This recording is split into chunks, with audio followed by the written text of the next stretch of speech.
over 150 pounds in 9 months. I was without exercise. That was just changing what I put in my body. And I saw the physician. Of course, he was like, "Oh, my Lipitor did a great job."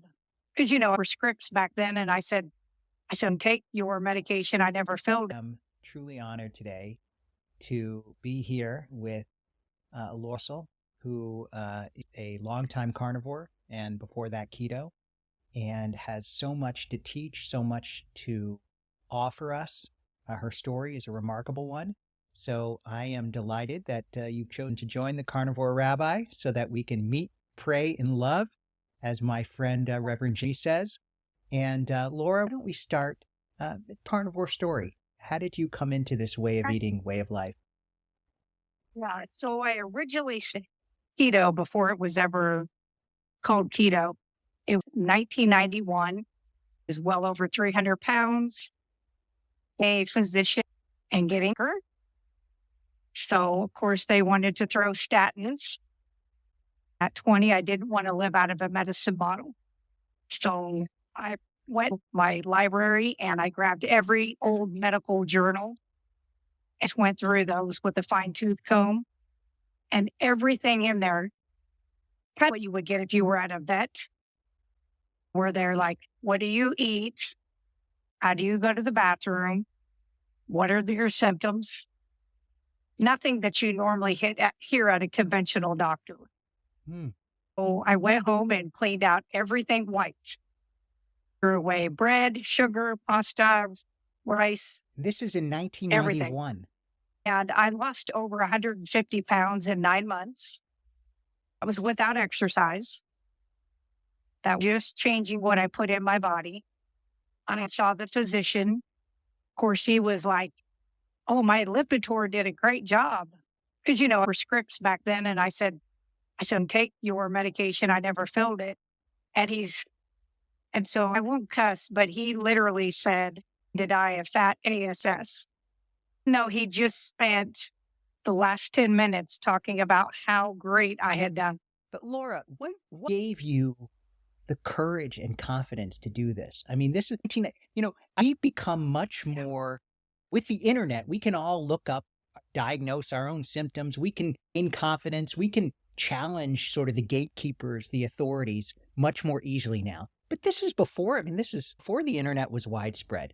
What do you think gave you the confidence to do that? Say my raising and my personality, raised by a single mother next door to a grandmother. And she came through Auschwitz. And so was mistrusting of government. He always told me that it is not the government's job to take care of your every need.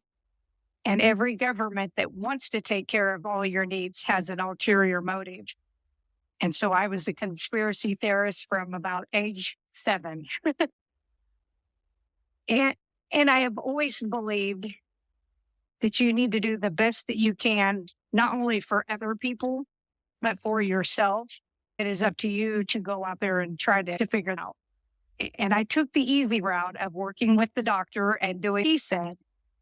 I was eating egg whites, no butter, country crock, only white chicken, no skin, no salad, and I was getting sicker. And even when I asked him that, I was like, "I'm just following your diet." His use was, "In your family, it's genetic." I went back at 9 months, and of course, I wasn't happy with that. Let him talk. And then I politely handed him back his script, and I told him he was fired, and I was ashamed that he didn't know more about how the human body worked than I did. Wow. And I went to nursing school in 2002 and 2007 as RN. Working up at a university, I love cardiac, and I was on the cardiac floor. And here came this long name on my list. And I'm like, "Oh, there's no way. There can't be two of these people." It's a very unique German sounding name. And I remember looking at and I said, "He may not want me, She says he won't even remember you. Wow. So, Well, uh, that's yeah, tremendous. Well, yeah, so what led you then? Okay, so you succeed with keto before it's keto. mhm, Tremendous yep, success on your own, which is just yep, remarkable. I mean, mm, I know very few people who did anything remotely close to keto or carnivore before the early 2000s. I mean, there was the yeah, bear, in the seas, but he was very rare. So you do something that's right. extraordinary, leads you then to go into nursing. I mean, you challenge the medical profession, and then I did. yeah, and then but then you're becoming part of it, and so what motivated that journey? What motivated it was seeing people sick and people my age, 30 when I went to nursing school. There were people already in my graduating class who had passed away. People who had, I had one that had a heart at 31. Thought, okay, this thing is brute. We have to get some people in here that have some common sense. Knew I was just going to have to regurgitate what they were teaching, even though I know that it was complete not true. And I just kept in my side of my head that I will practice with the practice for the better of the people, for the people I'm taking care of. So it's always easier to fight from within than it is on the outside. Wonderful. So it was Mhm. really there was a sense to it. How have you, given your experience within the healthcare system and your own personal experience with keto, and we're going to get to carnivore shortly, but how have you seen this evolve? Have you seen patients become more aware of keto and Which carnivore, of low carb? Have you seen people mhm, become more challenging of the conventional wisdom? What's your view on the inside? say that there is quite an age disparity. Younger generation up to about 30 is questioning. We're between 30 and 60 are going to the doctor constantly. And then those 70 to 105, which I have a 105-year-old patient, they're like, we lived this long because we ate out of our own gardens. We had our own animals that we raised. They hunted like I do, fished, and everything. They were in the dirt, electrical beings, and you need to be grounded. Mhm. And nobody's grounded anymore. And so they speak of that a lot, Mm. which I appreciate. That's cool. And we talked about this before we went online. You're in more rural Illinois, whereas I'm in Chicago, where you're to ground in some ways when you are country. I miss that for that. It is there. There is Well, something. actually, in like where you're at, you want to pour water on Okay. and put your feet on that. Or if you don't mind people looking at you crazy, hugging a tree actually will ground you.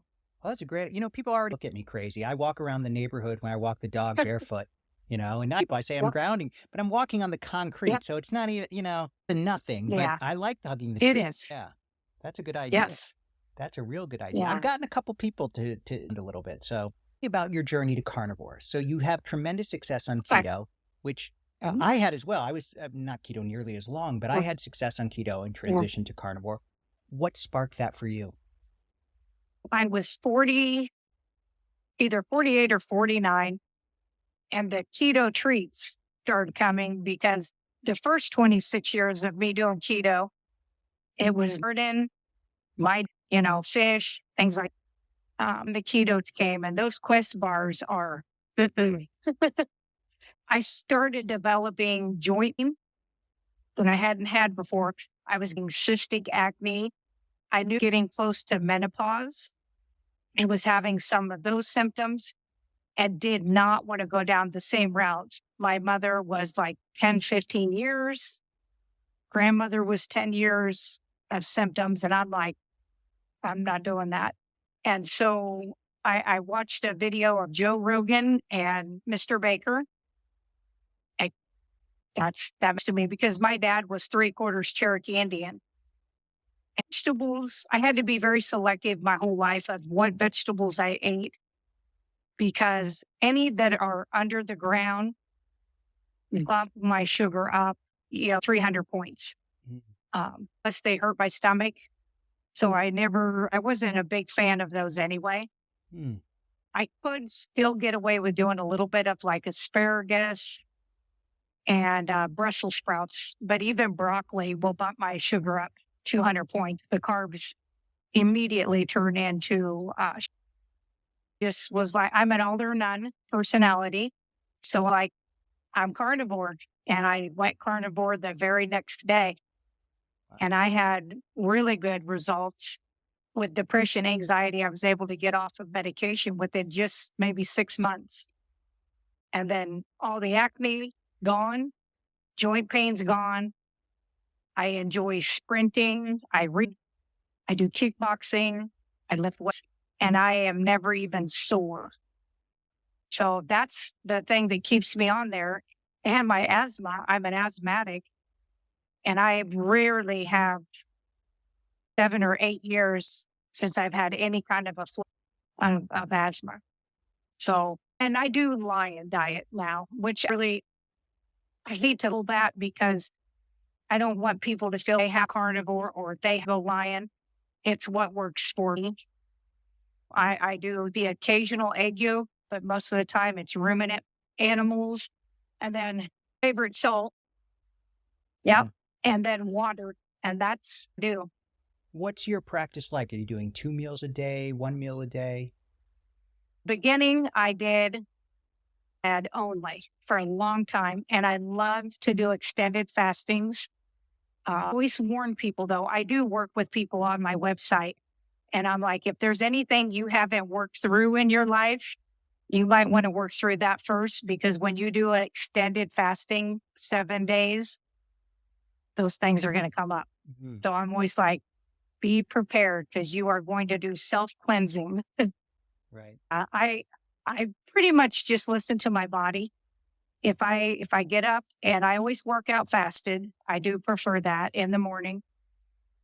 And if I'm like, yeah, I think I need something, then I'll go make some ribeye fat, a small ribeye or a hamburger. But most of the time, it's 1 or 2 meals. I think as someone who's a nurse who worked with so many different patients and understands the body, what do you think it is about carnivore specifically, and then maybe even lion more specifically, Right? that makes such a difference? What causes it? Is it inflammation? Is it, with your knowledge and your personal experience? Yeah. I believe that if you look back in history, we evolved and we were eating meat, and we ate the whole animal. Yeah. Organs, fat, meat, use the bones. Very rare in times of famine were they going to eat much of anything else. You might grab the occasional berry, but we didn't have a lot of berries and berry trees. We didn't have all these other fruit trees that we have now. And we didn't have gardens, and we sure didn't have crops. Those weren't even and we developed into the smart human beings that we are. We have all the amino acids that are in meat. You have all the essential, amino, and your body has to have cholesterol. Not have cholesterol, you're going to be a very sick individual. You, for most of the sex hormones, it for every one of your cell membranes. You have a myelin sheath that's around all of your nerves, and that's a phospholipid bilayer. So it's 2 layers of fat. And then the brain itself is 65% fat. Brain makes a lot of its own cholesterol anyway, but still need to have that in there. And that's how the healing happens. I was working with cardiology. We sent one of our cardiologists to Arizona, and I wish I could remember the name of the facility. Very holistic. And they were testing people's blood after eating meat, fat, and after eating carbohydrates. The inflammation markers went up 3 times when they did carbs. Mm-hmm. So common sense that if you have arteries that are like a garden hose and you get inflammation in there, you're going to have high blood pressure. You're going to be able to catch more blood cells and develop blood clots. you're going to have injuries to those sites. So you are going to have some cholesterol goes there to try to help heal. And then the more you have injuries in those kind of arterial cells and vascular, become osteocyte type. So they pull more calcium, more magnesium. And that's really what is actually the majority of what's in a blockage. Amazing. They tell everybody it's cholesterol, but it's really plaque. And if you think about the plaque that the dentist cleans off, not cholesterol on your teeth, it's the minerals. Absolutely.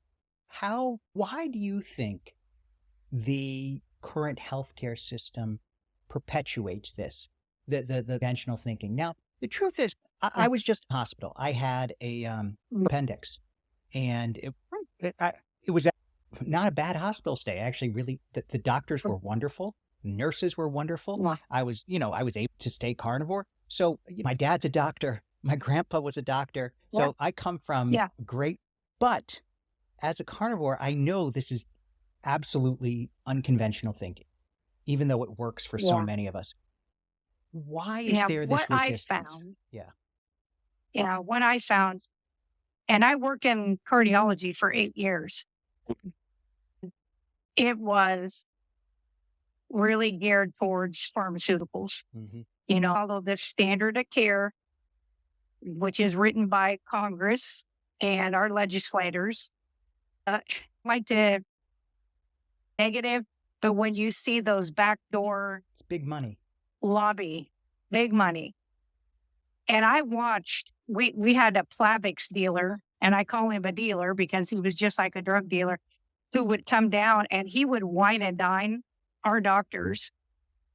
And he like these $5,000 parties. It was supposed to be education, and spend 4 minutes talking about Plavix, anything about educational. I went to one, and they're like, well, you're the head of the cath lab, and I'm like, I am not going to be part of this. I'm not doing things. So essentially, the pharmaceutical companies are really a huge factor in our healthcare system, and the incentives are aligned for doctors to treat illness that way. And of course, the insurance companies are part of that. I totally, I don't even, you have to be a conspiracy theorist to see this. It's really laid out, and the incentives absolutely make sense. Are profitable, treating an illness or curing an illness. Obviously, treating it because it's chronic. And not that, I mean that many doctors and probably all nurses, I mean, I love nurses, are actually really good people. It's the incentive, it's the system that has created some perverse incentives. Do you ever talk about this at work? I mean, do you ever have conversations? I do. And what do people say? The cardiologist I used to work with, my stepdad had a heart attack last year in February, and I sent him down to that cath lab because I do trust them to do the right stuff. But I know that they were going to throw him on statin. Just because somebody says you have to take something, you have to. Now, Plavix for a year after having a stent put in so you don't make a clot. But after a year, you could do baby aspirin, just fine. But I did speak with that doctor because I called him to see if he was on call while with my dad to the hospital to get on the helicopter. And remember, I said, how holistic thinking is on getting these people back to health. And he says, I have to follow the policies here. Interesting.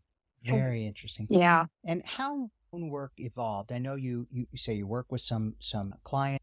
What given your long experience with Ketone Carnivore and your medical knowledge, and I know you have a wonderful YouTube channel, how has that affected your own work? What that knowledge? So intertwined in who I am that the very first visit I do with the patient is I'm scanning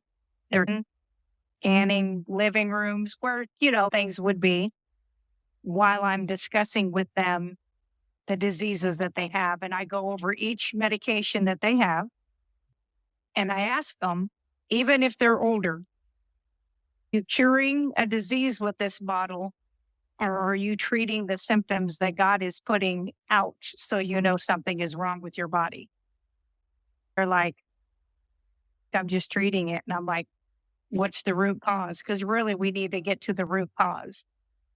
The older ones, they're like, that's right. I don't even know what is causing this. And I'm like, we need to work on that. And so in 2 or 3 visits, I'm like, what can we do to clean up a little bit of your diet? Or what is your goal? Do you want to have less arthritis pain? I had one guy who had already lost part of his lower leg, and he's a truck driver. And I said, you can get a CDL with a prosthetic if it's below the knee, but you have to have that knee. Well, truck driver, I like my, clothes and starches and everything. And I said, okay. Did not heal and had to go back down and have a little bit more surgery. And I said, I know the surgeon, and he's very particular. If a second time, he's just going to go above the knee versus keep taking in little pieces. He'll just go all the way. And when he went back down to have that area cleaned out, when he come home, he said, okay, I'm ready. What do I have to do? And had a CGM on already, which checks his glucose all the time. So we started for his food. I said, check your, check monitors, how it affects you.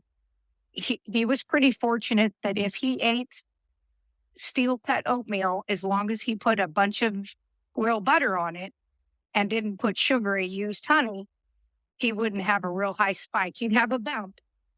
But if he did regular stuff that's been smashed, or Cheerios, he would have super high spikes. Wow. If he did eggs and bacon, he had no spikes. He originally started out with a 10.9 hemoglobin A1C on 2 insulins and 2 oral medications for diabetes. And at 6 months, and he's ketovore, months he was 5.6. They had to take him off of all of his medication. No, that was the best day. Wow. About this ahead of time, but I'm curious, as this channel, as a rabbi, someone who works with people's spiritual lives, my curiosity, the reason I started this channel is to talk about the spiritual, the mental health, the moral is somewhat the right word, but the way carnivore doesn't just change your body, it changes your soul and your mind. How has that happened for you? Tell me about that. Like I said, I was pretty fortunate the way I was raised. My grandmother lived right next door, and that is something that I wish more children had, because I think you get your empathy, your common sense, ethics, your morals and values. And so I had a very strong moral compass young. Got me in trouble in school sometimes.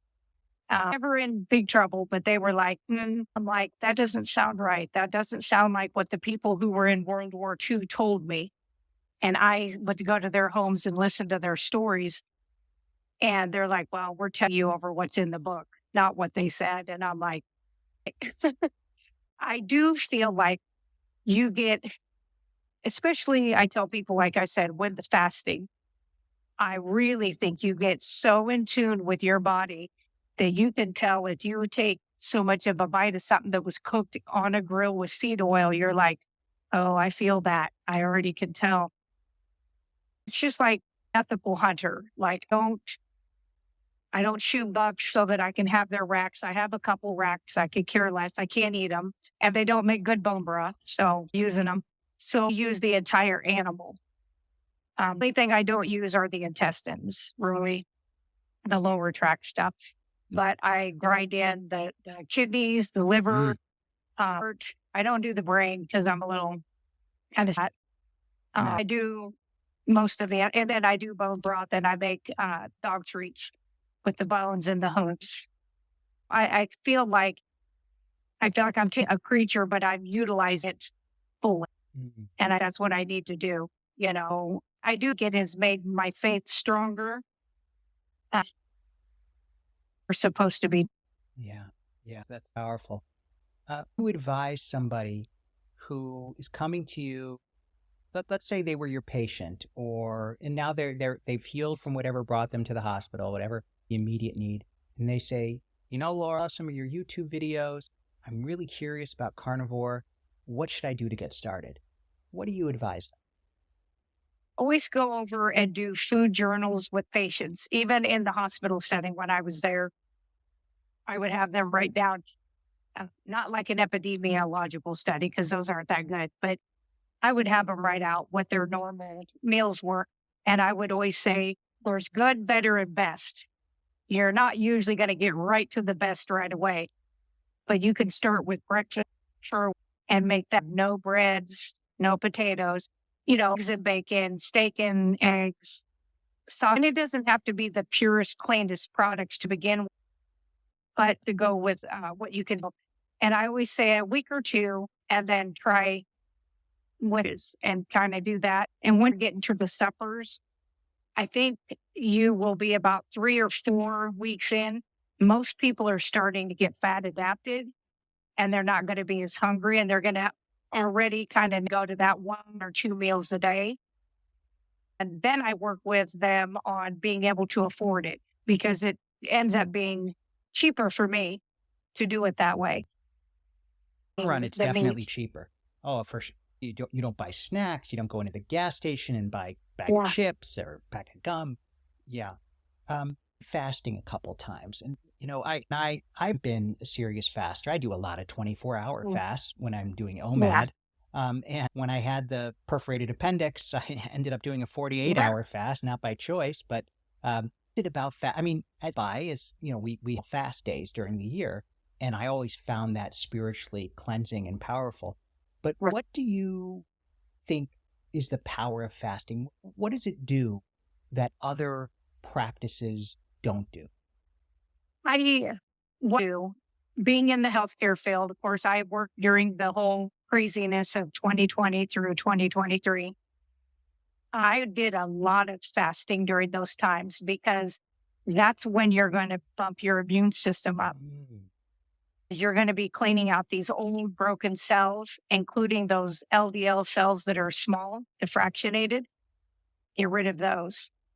Protein plaques like Alzheimer's, dementia, ALS, MS people have, those have been shown to get broken down and to get rid from the body.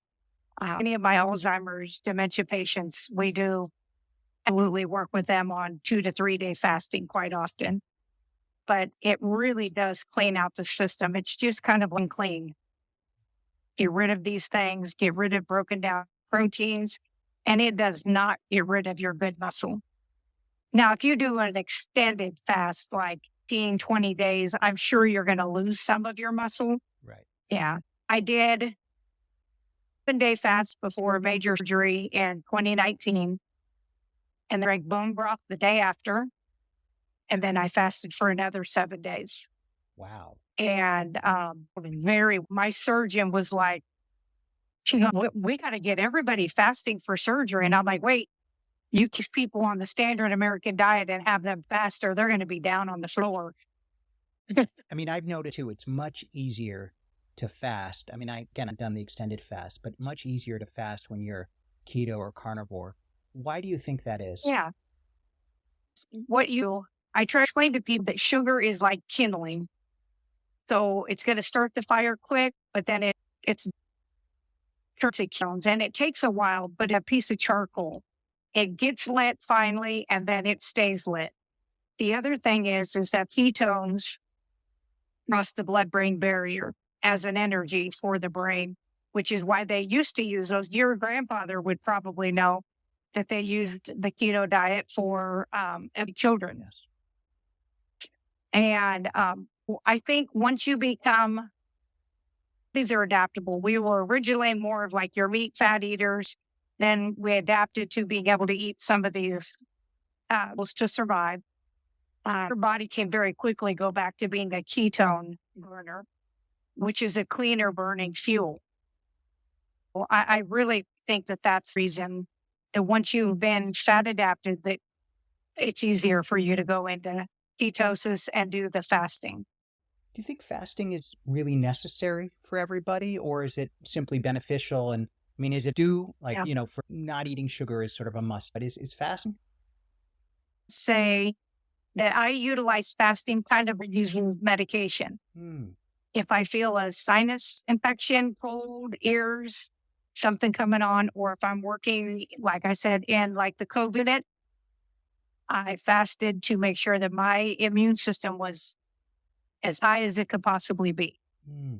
I think that's a good thing. The other thing is if you're still having any symptoms of gut issues, diarrhea, constipation, well, any of that stuff, if you're having inflammation, if you're having brain fog, anything that could be coming from what you're eating, I like to do that, clean everything out, and then come back with one food type for like 3 days, see if that affects you. If it doesn't, add in your next thing.